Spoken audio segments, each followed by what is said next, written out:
जी अस्सलाम वालेकुम। उम्मीद है कि आप सब लोग खैरियत से होंगे। फवाद चौधरी साहब ने पाकिस्तान तहरीक इंसाफ को छोड़ने का फैसला कर लिया है। असद उमर साहब ने भी एक फैसला किया है। अच्छा, अब क्या हम जमात के अंदर किसी नई तरफ जा रहे हैं, कुछ नया होने जा रहा है जमात के अंदर, उसकी क्या तफसीलात हैं वो आपके साथ शेयर करूंगा और कुछ मजीद चीज़ें कोशिश होगी कि वो भी आपके साथ शेयर करूं। जो खान साहब ने बातें की हैं, मरियम बीवी ने भी कुछ कहा है, वो भी डिटेल्स आपसे शेयर करूंगा। पहली चीज़, फवाद चौधरी साहब ने ये कहा कि मैं सियासत से किनारा कशी इख्तियार कर रहा हूँ।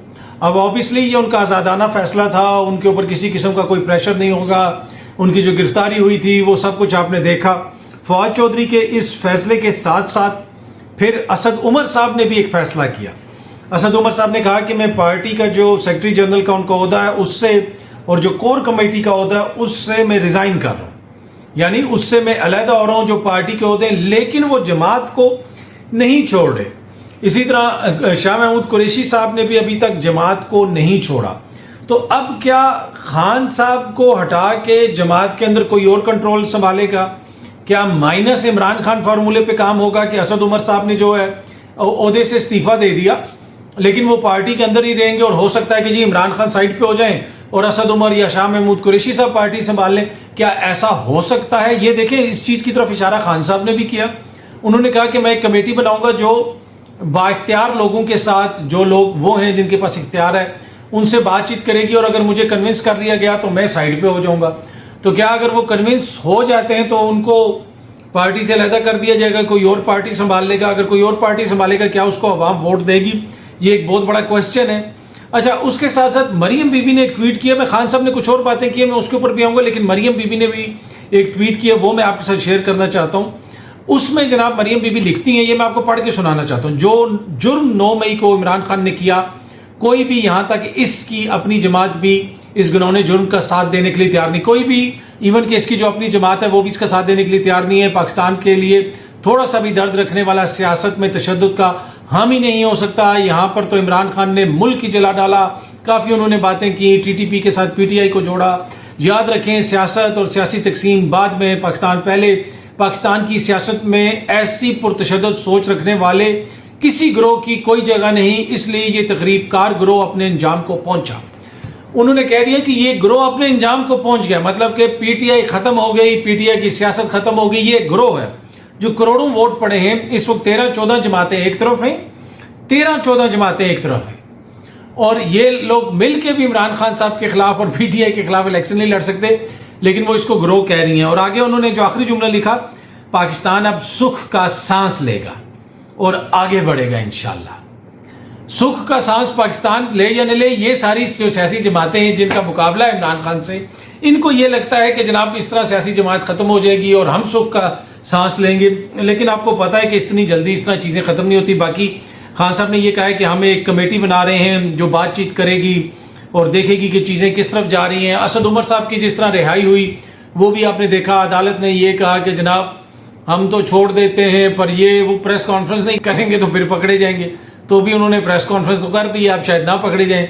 इसी तरह फवाद चौधरी साहब के ऊपर जो प्रेशर था वो भी आपने सुना। उन्होंने एक ट्वीट के जरिए ही कह दिया कि जनाब मैं अपनी बस ब्रेक ले रहा हूँ। ज़्यादा उन्होंने कोई लंबी चौड़ी बात नहीं की। असद उमर साहब ने एक हलफनामा भी, तहरीरी हुक्मनामा जो है उसके अंदर असद उमर की जानिब से उनके वकील ने बयान हल्फी जमा करवाया है, जिसमें यकीन दहानी करवाई गई है कि वो दफ़ा 144 की खिलाफ वर्जी नहीं करेंगे। वैसे तो इस्लामाबाद में जिस दिन मौलाना, उनके कारकुन और PDM वाले सुप्रीम कोर्ट के बाहर आए थे, उस दिन भी दफ़ा 144 लगी हुई थी। क्या उनसे कोई हलफनामा अभी तक लिया गया मुझे नहीं पता, लेकिन चीज़ें यहाँ पे हैं। बाकी खान साहब ने यह कहा है कि जनाब मेरी जमात के ऊपर बड़ा प्रेशर है, लोग मुझे बता रहे हैं कि जो है हमें कहा जा रहा है कि जनाब छोड़ दो जमात को, नहीं तो आपके बिजनेसेस को टारगेट किया जाएगा, उनके घरों को टारगेट किया जाएगा। और साथ साथ उन्होंने ये भी कहा कि जो कुछ हो रहा है ये अगर इसी तरह चलता रहा तो जमहूरियत ख़त्म हो जाएगी, इंसानी हकूक़ वाले किधर हैं। उन्होंने मकबूजा कश्मीर की भी बात की कि जिस तरीके से हमारे राइट्स को रोका गया, मतलब काफ़ी लंबी चौड़ी उन्होंने ये बात की। और पूरी ये जो एक्सप्रेस की न्यूज़ की पूरी खबर है उसके अंदर ये तमाम तर तफसीलात खान साहब की जो है ना वो बयान है उनके, जो है जो भी उन्होंने आज बातें की।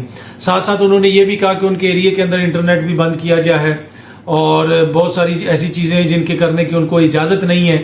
ठीक है, मुजालिम से बचने के लिए उन्होंने कहा कि वाहिद रास्ता इस वक्त ये है कि जमात को छोड़ दें। मैंने भी बहुत सारे लोगों को कहा है कि जनाब आप छोड़ दें, और कारकुन और जो हमारे रहनुमा अगर वो रूपोश होना चाहते हैं तो वो रूपोश हो जाएं, और ये और वो सारे।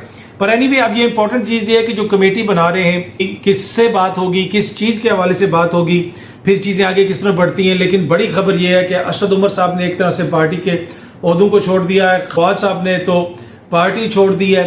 अब देखते हैं कि पार्टी किस तरफ जाती है। लेकिन ये सारी चीज़ें करने के बावजूद अगर आप कल भी सर्वे करा लें तो इमरान खान की जो ज़ाती मकबूलियत है उसमें तो अभी तक कोई इससे फ़र्क नहीं पड़ेगा। ये वो चले गए हैं तो इमरान खान का वोटर सपोर्टर उनसे बदजन हो गया, बददिल हो गया, नहीं, मेरे ख्याल में इससे एक तरह से वो सिंपैथी फैक्टर जो है ना, जिस तरह कल एतजाज़ एहसन साहब रोना शुरू हो गए कि जनाब ये देखें क्या ये जमहूरियत है।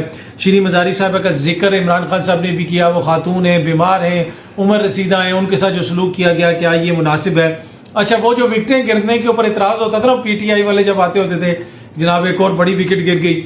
आज नून लीग की लीडर जो है हिना परवेज भट्ट साहिबा, उन्होंने भी एक ट्वीट की हुई है, पीटीआई की सबसे बड़ी विकेट गिर गई, और साथ उन्होंने वो लगाया हुआ स्क्रीनशॉट, असद उमर का पीटीआई के ओहदों से मुस्ताफ़ी होने का ऐलान। तो आजकल ये विकेटें गिन रहे हैं कि जनाब वो विकेट गिर गई और ये विकेट नहीं गिरी और ये कुछ हो रहा है। बाकी खबर आ रही है, सदीक जान साहब की मैं ट्वीट देख रहा था और बोल न्यूज़ भी गालिबन उसको रिपोर्ट कर रहा था, जिसमें ये बताया गया कि समी इब्राहिम साहब जो सीनियर जर्नलिस्ट हैं, बोल न्यूज़ से वाबस्ता हैं, उनकी गिरफ्तारी की खबर भी है। किस वजह से उनको गिरफ्तार किया गया, टू बी ऑनेस्ट अभी तक मेरे पास तफसीलात नहीं है। जो तफसीलात आएंगी तो कोशिश होगी कि आपके साथ शेयर की जाए। इमरान रियाज खान साहब के हवाले से भी अभी तक कोई चीज़ उस तरह जो है वो सामने नहीं आई है कि वो किधर हैं, किसने रखा हुआ है, किस हाल में है। तो अभी तक उनको भी जनाब उस तरह अदालत में नहीं पेश किया गया जो अदालत बार बार कह रही है कि उनको पेश किया जाए। अच्छा, अब जो पीटीआई के अंदर शाह महमूद कुरैशी साहब और असद उमर साहब तो इधर ही हैं, और अब ये बड़ा क्वेश्चन आया है कि क्या -1 होगा, इमरान खान को हटाया जाएगा, ये ऑप्शन पेश किया जाएगा कि जी इमरान खान को हटा दें और पार्टी को रहने दें। अगर इमरान खान हट जाता है तो पार्टी तो वैसे ही ख़त्म हो जाएगी, फिर तो उसका ना कोई इलेक्ट्रोल मुकाबला होगा, ना वो कोई इंतखाबात में उस तरह उसके होगी। अगर इमरान खान होगा तो अवाम वोट देंगे, जिस तरह नून लीग है उसमें मियाँ साहब का वोट है, पीपल्स पार्टी में भुट्टो खानदान का वोट है, तो किसी को अच्छा लगे बुरा लगे वोट तो इमरान खान का है। अगर इमरान खान होगा तो वोट होगा, इमरान खान को वोट मिलेगा, लोग उसके लिए वोट डालेंगे। अब अगर वो ही निकल जाएंगे तो क्या किसी और को कोई वोट डालेगा? मेरा नहीं ख्याल कि फिर पीटीआई की उस तरह कोई हैसियत रह जाएगी। हाँ, क्या इमरान खान कोई छोड़ के चले जाएंगे मुल्क, इमरान खान कोई ऐसा फैसला कर लेंगे, ये आने वाले दिनों में बड़ा इंपॉर्टेंट है। पर इमरान खान अभी भी ये कह रहे हैं कि जो 9 मई के बदकिस्मत वाक़े हुए और वंस अगेन जो वो वाक़यात हुए उनकी कोई जस्टिफिकेशन नहीं है। बाकी तो देखिए, तनकीद मैं भी करता रहता हूँ, आप भी करते हैं, सारे करते हैं, लेकिन अपने इदारों के ऊपर इस तरह हमला आवर होना, एक आपने घर जला दिया कोर कमांडर का, फिर जीएचक्यू के ऊपर, इसकी तो जितनी मजम्मत की जाए कम है। इन लोगों के साथ कानून के मुताबिक निपटा जाए जो भी इसमें शामिल थे। लेकिन इमरान खान का कंसिस्टेंट इसके ऊपर एक मौक़िफ़ बार बार आ रहा है, वो ये कह रही है हमारे खिलाफ साजिश है, ये सोचा समझे मंसूबे के तहत की गई है। तो हम उम्मीद करते हैं कि अदलिया इस हवाले से जो है वो तहकीकात करवाएगी, हुकूमत तहकीकात करवाएगी, रेलिवेंट अथॉरिटीज तहकीकात करवाएंगी, और इसमें जो भी मुलविस है उनको कानून के मुताबिक उनसे डील किया जाएगा। अच्छा, खान साहब ने एक और बात की, उन्होंने कहा कि इस वक्त हमारी जो आखिरी उम्मीद है वो अदलिया है, अदालतें हमारी उम्मीद है, नहीं तो जमहूरियत शरीयत सब खत्म हो गई, वो इंसानी हकूक वाले गायब हो गए, सब कुछ खत्म हो गया। लेकिन अदालतों की तो अपनी ये इस वक्त हालत हो चुकी है, बेबसी का एक तरह से आलम है। इंतहाई एहतराम से, इंतहाई आजिज़ी से ये मैं अर्ज़ कर रहा हूँ कि अदालत ये कह रही है कि जी हम आपको आइन और कानून के मुताबिक छोड़ देंगे, लेकिन वो जब तक आप प्रेस कॉन्फ्रेंस नहीं करेंगे वो आपको नहीं छोड़ेंगे। तो इससे आप अंदाज़ा लगा लें कि अदालतों को भी पता है कि हमारे हुकुम फैसलों के ऊपर कितना अमल दरामद हो रहा है। और जिस किस्म का बयानिया बनाया गया अदालतों के खिलाफ, पहले कहा जाता था कि जी मखसूस बेंच, अब तो मखसूस बेंच वाली बात नहीं है, आप लाहौर हाई कोर्ट चले जाएं, इस्लामाबाद हाई कोर्ट चले जाएं, हर तरफ अदालतों के फैसलों के साथ जो कुछ हो रहा है वो आपके भी सामने और मेरे भी सामने है। तो ये थी जी अब तक की डिटेल्स। असद उमर साहब ने पार्टी ओहदों से इस्तीफा दे दिया, लेकिन क्या अब वो जनरल सेक्रेटरी से हटके पार्टी के चेयरमैन बनना चाहते हैं? इसी तरह क्या -1 होगा इमरान खान? एक बड़ा क्वेश्चन है जो पार्टी के अंदर भी कुछ लोग पूछ रहे हैं, आगे पीछे से भी आवाज़ें उठ रही हैं। देखते हैं अब चीज़ें किस तरफ जाती हैं। उम्मीद है कि ये वीडियो आपको पसंद आई होगी। बहुत जल्दी आपसे फिर मुलाकात होगी। Thank you so much.